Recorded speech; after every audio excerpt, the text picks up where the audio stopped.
In today's video, I am going to teach you how to put page numbers in Google Docs starting from a specific page.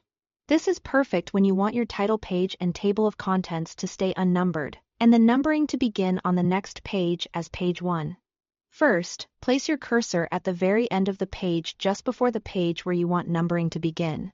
For example, if you want numbers to start on page 3, click at the end of page 2 after the last character or space.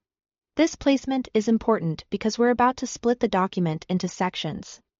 Now create a new section so that your numbering can be independent. Go to the Insert menu.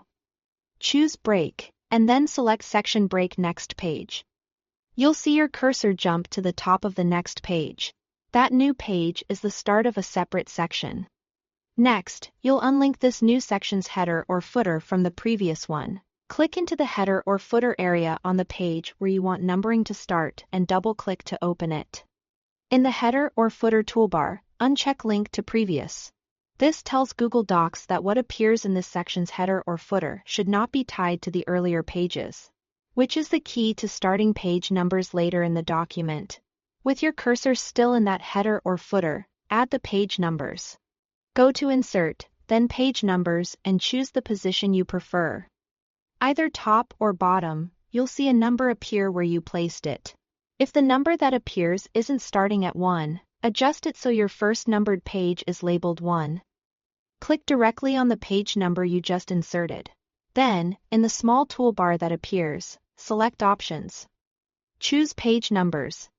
Set Start at to 1 and click Apply. This ensures the numbering sequence starts exactly where and how you want. Finally, if you see page numbers on the earlier pages that you intended to keep unnumbered, remove them. Click into the header or footer of one of those earlier pages and simply delete the page number. Because you created a section break and unlinked the sections, deleting the number there won't affect the numbering you set up in the new section. And that's it. You've added page numbers that begin on a specific page while keeping your opening pages clean and unnumbered. If you ever need to change where numbering starts, just move the section break and repeat these steps. Thanks for watching.